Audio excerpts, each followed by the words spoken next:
Whew. All right. Well, start of a new journey. Jericho City is our oyster. To the seaside court we go. And, between videos I picked up a couple of stragglers. Introduce yourself, gentlemen. Hi, my name is Michael. I work for Deck 13 Interactive since 3.5 years now. No, close to 4 years actually. I worked as a PR and marketing manager for the first game on our side, but in the meantime I switched positions a bit. Got some, new colleague of mine who will introduce himself in a minute. And I have now the official role of a product manager, and I lead the indie publishing service Spotlight of Deck 13 Interactive. You done talking now? Alright. Hi, my name is Phil. I'm basically taking over Michael's old job. I've been with Deck 13 for 6 months now, and I'm putting a bit more focus on social media, doing some YouTube videos for the company, enjoying the social media presence in general, and digging into the subreddit and having conversations with the people on there. Very official. Fantastic. So some of you might know Phil and Michael already. They have dropped in on a couple of my streams. I mentioned, well, I guess I haven't posted it yet, so this is kind of weird for us, but the trailer footage that you saw came from Phil. He gave that to me.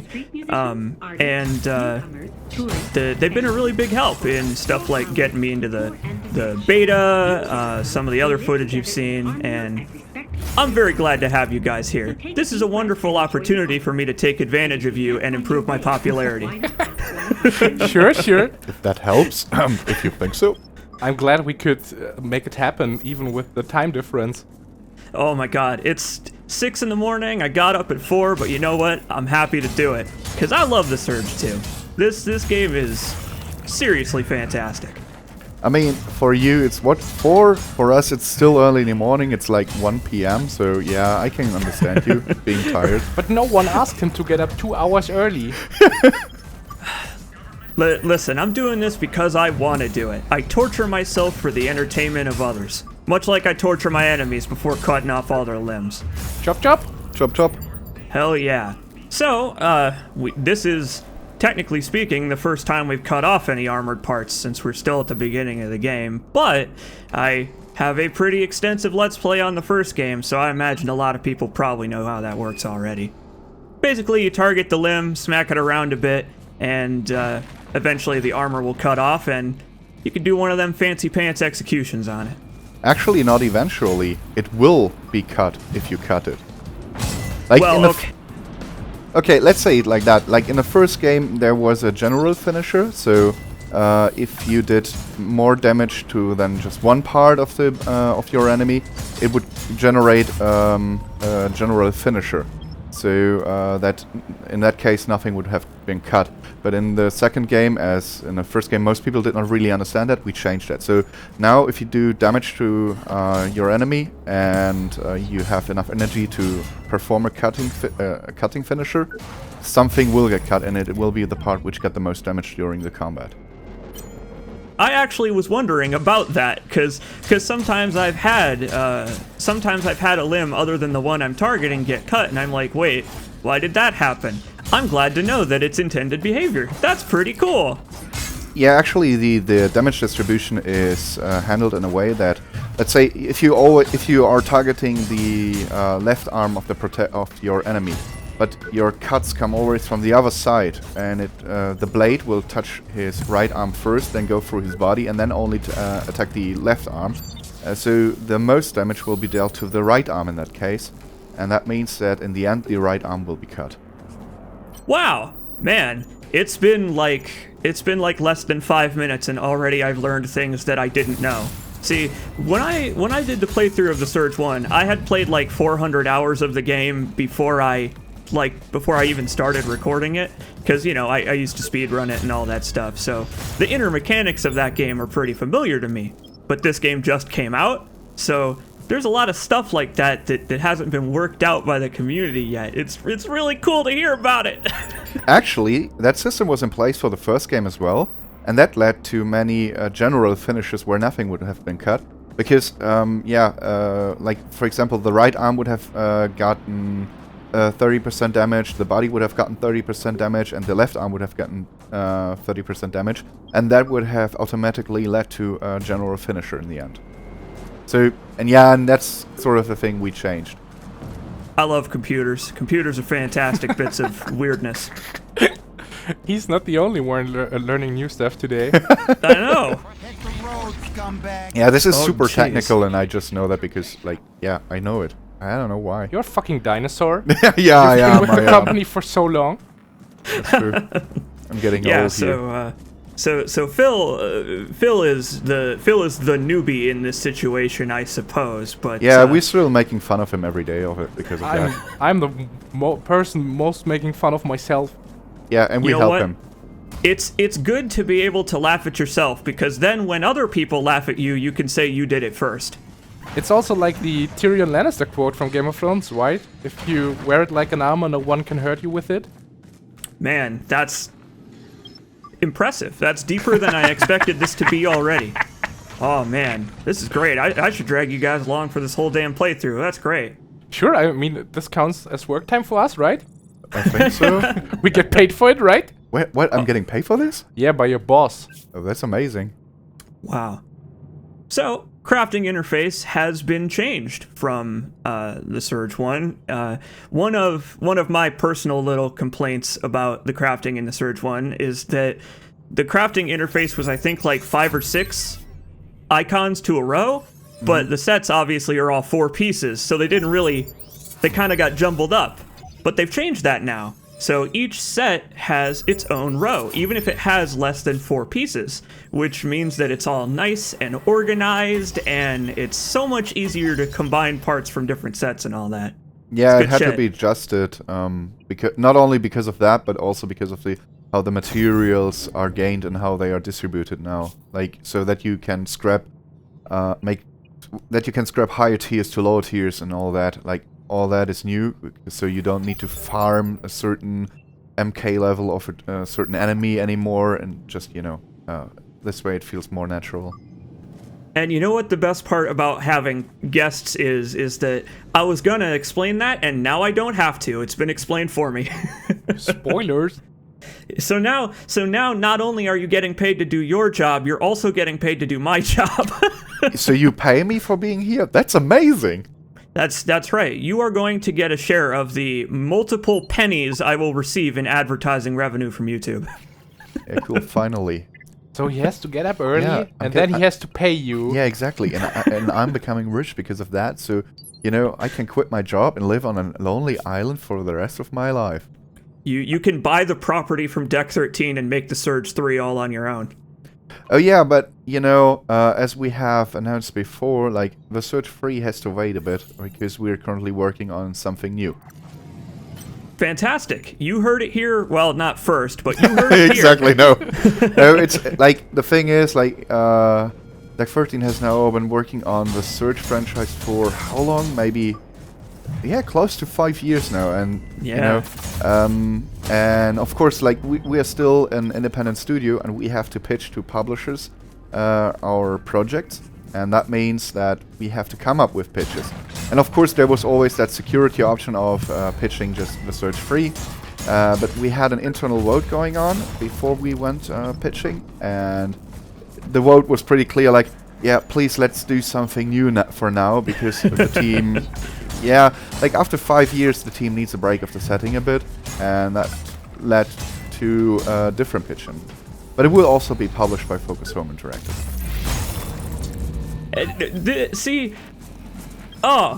I have gotten this opportunity only once before to talk to people who are essentially official representatives. Believe it or not, I don't know if Deck 13 is happy about this, but you guys are representing the company here, and it's... Yeah, you know okay. what? You know what? You're doing a great job. Thank you. You're welcome.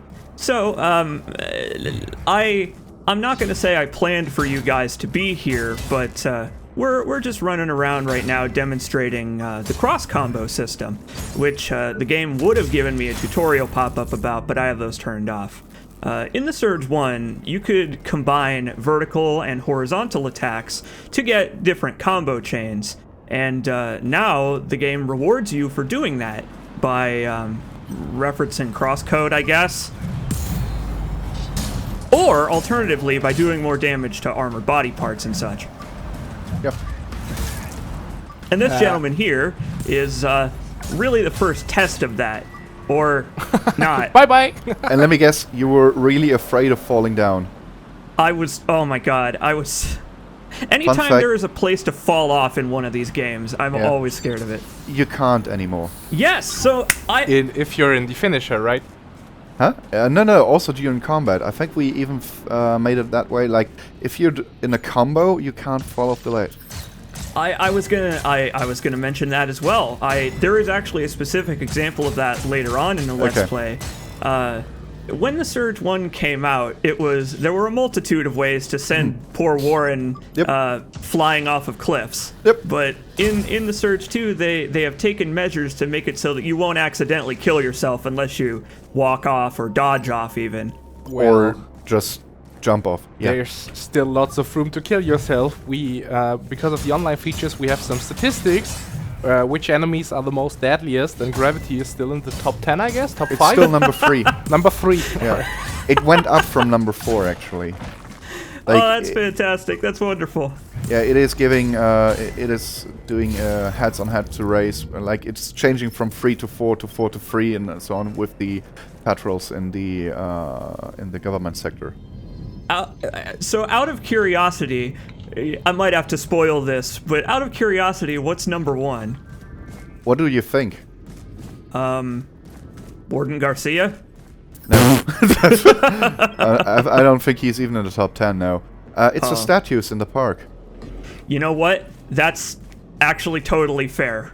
I'm actually going to keep that in because I'm going to have some words about those when we eventually do get to Gideon's Rock, which we saw off in the distance at the end of the last video. Okay.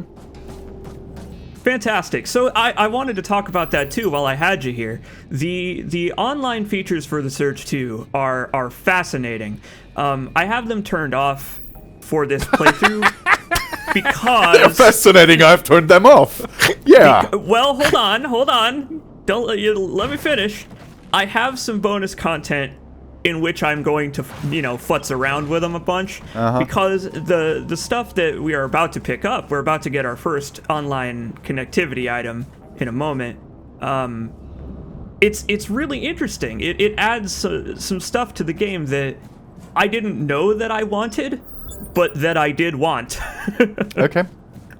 What we are about to pick up in just a minute is the banner item that allows us to place a little holographic version of ourselves in the game world, and it will appear for other people playing the Surge for an hour or so, and if they pick it up, they get a little reward, and if not a lot of people pick it up, I get a reward. And it's so cool. It's such a unique way to do asynchronous multiplayer stuff. Yeah, it's a sort of hide-and-seek game. And it actually led to kinda interesting situations as people were trying to reach spots where the banners wouldn't be found at all or where they wouldn't be reached. So especially the speedrunner community is placing banners on places we didn't even reach. Yeah, I imagine that playing with the online features could be good for speedrunning. You put down your banner, and then an hour later or whatever, you get the rewards of it, and you're like, hey, now I can upgrade this, or something like that. Yeah, exactly. For speedrunners, it might be actually a really good feature to farm text grab. And I think they're pretty good at it. All the banners I found were just plainly standing right in the middle of the street. But that means that there must be some banners hidden very good, right? Yeah. But also on the other side, I saw that, I think it was Distortion 2 who made it in 1 hour and 6 minutes, something like that. So that dude is a machine. Yeah, he is. However, in that case, the banner system wouldn't help him farming tax scrap. I guess that's true, yeah. The run would be over before he'd get the benefits. Yeah, exactly. Hey, that looks like a great shortcut. Yo, I thought we slipping the gun and trash us away to wherever. I like that these two guys in this audio log are nowhere to be found. Looks safe to me, our famous last words. But while you're at that place, did you ever fall into the water? So I do it in a later episode, but I suppose you are about to say that falling in the water is not instant death anymore. Yeah, exactly. Like, we had instant death for water in the beta, and then the Twitch community and everyone was like, no, that sucks. If people drop into the water, they shall not die. So yeah, But to be fair, we put some of them in the water ourselves because we asked them to test the underwater combat. Yeah, that's true. Wait a minute, underwater combat, what do you mean? You have to go try it. Yeah, you have to go try it. Oh, of course. I have a feeling that underwater combat in the Surge 2 wouldn't really work. You just kind of sink like a stone. Yeah, it would be like underwater. Yeah, plus it would be like the movement underwater would be rather slow, so people would complain in the end that it is too slow for such type of game. It'd be like in that old Pirates of the Caribbean movie where the ghost zombie pirates are walking along the bottom of the ocean because, I mean, they're just bones. They can't swim. Yeah, pretty much. So we took a look at the banner there for a second. Not going to pick it up because I don't want it to clutter up my inventory. Fancy hairstyle. Yes. So Are you making fun of him? A bit. Okay. I wanted to go with a character that looked a little bit more non-standard because the character creator in the Surge 2 lets you make incredibly ugly monstrosities, Monster Factory style if you want, but you can also make pretty normal looking people, which is what I decided to do. I don't know, playing as a lady, it's a little thing, but it's a thing that I think adds some pretty good variety. I noticed that the outfits are different between men and women. I didn't think about that at first. Yeah, but we made sure that it's not like, as in fantasy games where the armor of the women is like pretty much non-existent, because we don't believe in that stuff. Like, yeah, right. You know, it might look cool for some, but on the other side, it's so unrealistic, and that was not what we wanted to achieve. Right, like this isn't like it's not like a painting on the side of a van, you know, like a heavy metal album cover or anything. Like, it's grounded, and it's I appreciate that the male and female characters wear essentially the same armor, because everybody's gearing up to try and survive, you know. Yeah. Might as well get as protected as you can be. Damn AID goon said I caught the virus. Bullshit. But they'll see. I'm far too sneaky to get caught. Far too sneaky, standing out here in the open, you know, just kind of hanging out next to a bunch of outlaws. Who might murder him? Bit of advice, because I like you. You know, Grade your shiny stuff. I wonder what happens to this guy. So, the Surge 1 went through a number of world state changes, kind of as you go through the game. I've never gone back to check on this guy. We'll have to do that later on in the Let's Play, because he seems like he doesn't have any survival instincts whatsoever. I mean, you could also sneak through one of them scanner gates on the road to Babylon Gardens, but why would you? Seaside Court is the place to be. I ought to know. He brings up an interesting point, though.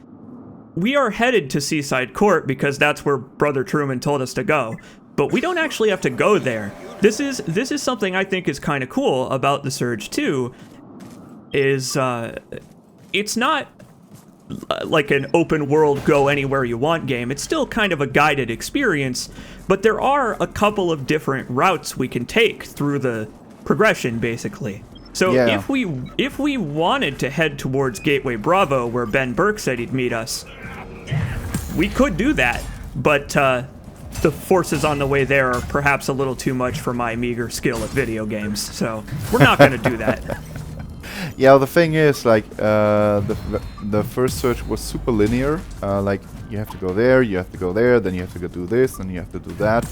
And for the Surge 2, we wanted to have sort of more open feeling. Like, there, of course, you're still limited and you can't progress at a certain point anymore because you're missing an item or something. By that, we make sure that the people will see the rest of the game as well. But of course, if you're good enough, you can go to Gideon's Rock, for example, in the very beginning already. Yeah. So I haven't actually. So I've only done a couple of playthroughs of the game so far because I wanted to get this recorded. But can you make it all the way to Gateway Bravo, or is there something in your way keeping you from? I think for that you need the hooks. Or is it... No, the drone.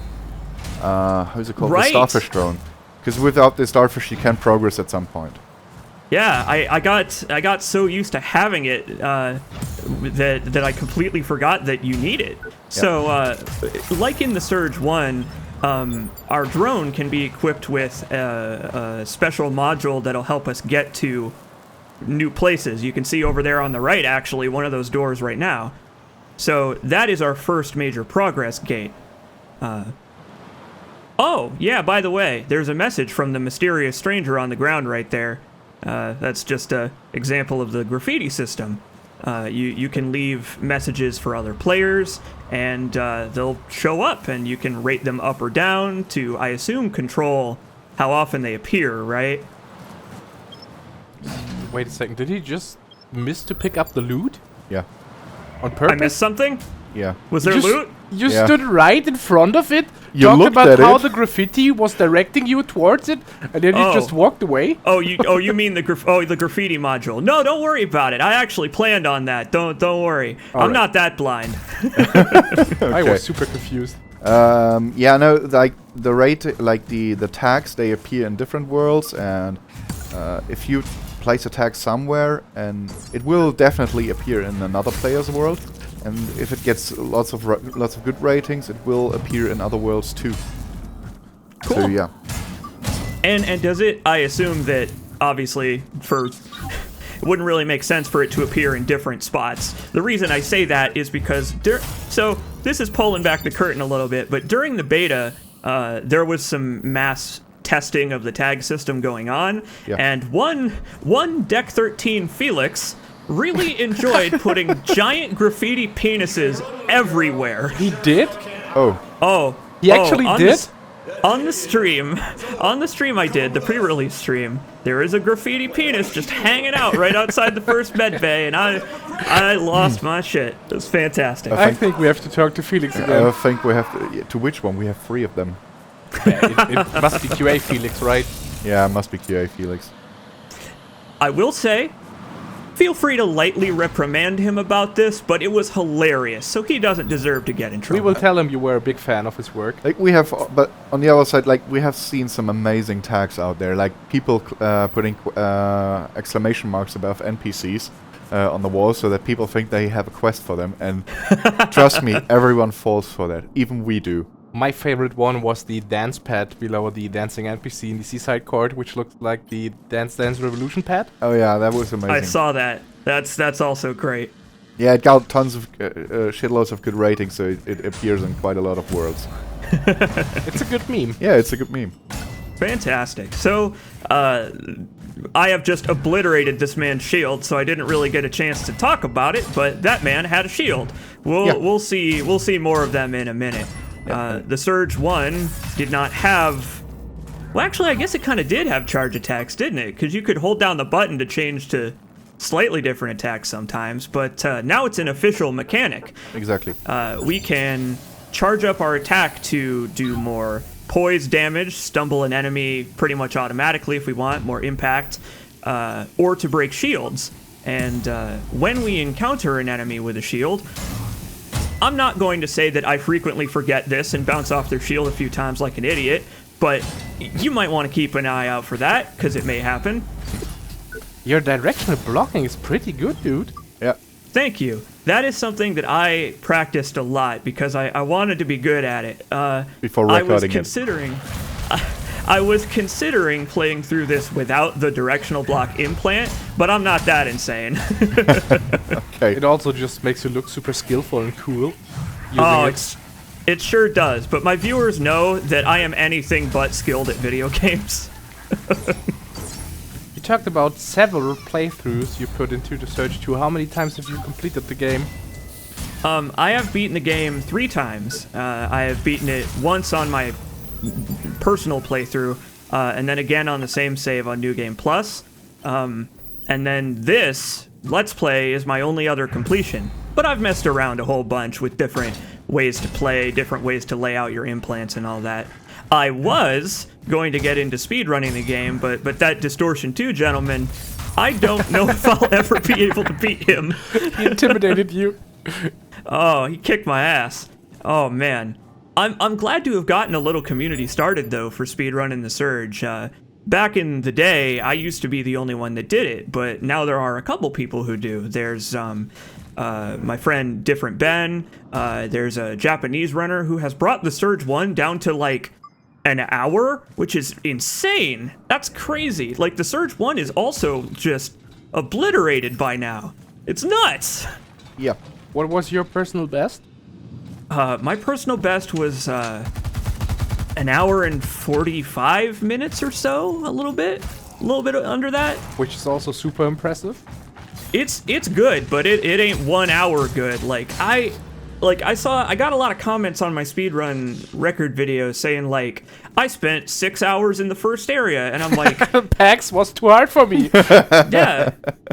And I'm like, I spent like 10 minutes in the first area in this speedrun, and already someone's beaten me. So I know how those people feel. Although we have to admit, like PAX, we still think PAX is a good boss. It was not the best choice to put him as the first boss.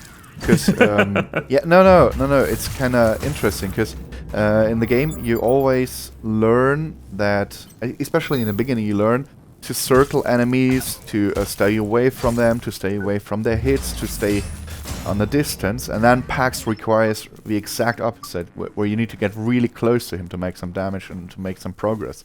So basically the game was telling you all the time, hey, stay away from enemies, and then it suddenly tells you, hey, this boss, fuck what you have learned up front, now you have to do it, you have to do the complete opposite of it. Okay, it's still a good really boss, and once you get it, it's super fun to play, but yeah, that is, like, we try to avoid such miscommunication in the second game.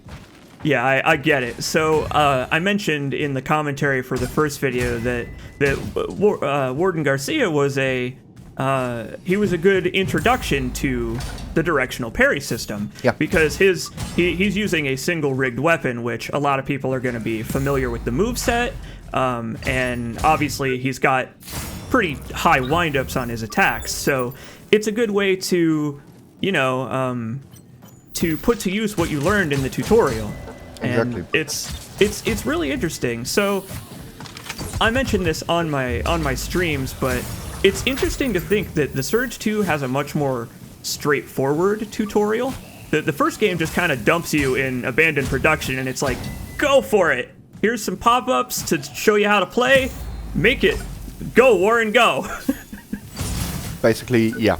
Like, especially on the tutorial parts, we worked quite a lot, and there was a lot of time put into this. Also with Garcia as well. Like, as you said, he has that single rig weapon on purpose, so because the single rig one is the easiest one to read for a player usually. Yeah. See, I found that. Boy, thinking about that, there aren't a lot of enemies that use single rig weapons. That's interesting. Like these dudes with the shields do, and I suppose they're like Garcia 2.0. But I'm trying to think. They're pretty rare. Oh, but they are. are. But yeah, like they are out there. Yeah, but the problem is, like, in terms of how often you see enemies. Think about it, like, we have a bit of more classes this time, so it means we have to distribute the classes a bit more. More variety. Yeah, more variety means less the same. Wait, Warren. Been on lockdown for weeks. No, Liz, listen. That's not the truth. Not the whole truth, okay? There's something going down in this town. Something big. The government is lying to all of us. Oh. I need a place to lay low. Not for long, okay? Only tonight. I know we've been through a lot, but... Listen, I'd love to help you. I really would, but AID has been knocking on every door in the district. My boyfriend would lose his shit if I went against the government. Oh, that's gotta hurt to hear. I'm sorry, baby, but there's nothing I can do. Please be safe. Oh my god. Warren lore. This is a good representation of the story arc for Warren in Surge 2. He's a conspiracy theorist now, claiming that the government is lying. Which is never happening in real life, right? Absolutely. There's no way that could possibly be true. What a nut, right? Yeah, what would be the next? They build up a big wall? Just silly. Nobody's ever come up with such an insane concept. Oh, the Romans did back in the days. Oh yeah, that's the only time. And Germans did. Oh yeah, we did as well More back like in the more days. Soviet guys did, right? Yeah, right. Yeah. Okay, maybe it's happened a couple Walls of have times. proven to work, I think, throughout humanity. Yeah, So what you're saying is the Great Wall of Jericho is a good idea. definitely. Maybe. I don't know. The Chinese also built a big wall. Yeah, and in that case, it actually did work. Okay, so there might be ongoing history of big walls that Yeah. keep people out successfully. Humanity likes to build big walls. You can see Yeah. from space. Maybe there is something to do with this big wall thing. We'll have to climb up there someday. We'll see you next time, everybody. Michael and Phil, thank you very much for joining me for this video, which is weird because you're going to be in another one later, but spoilers, I suppose. Okay, spoilers. Spoilers will be back.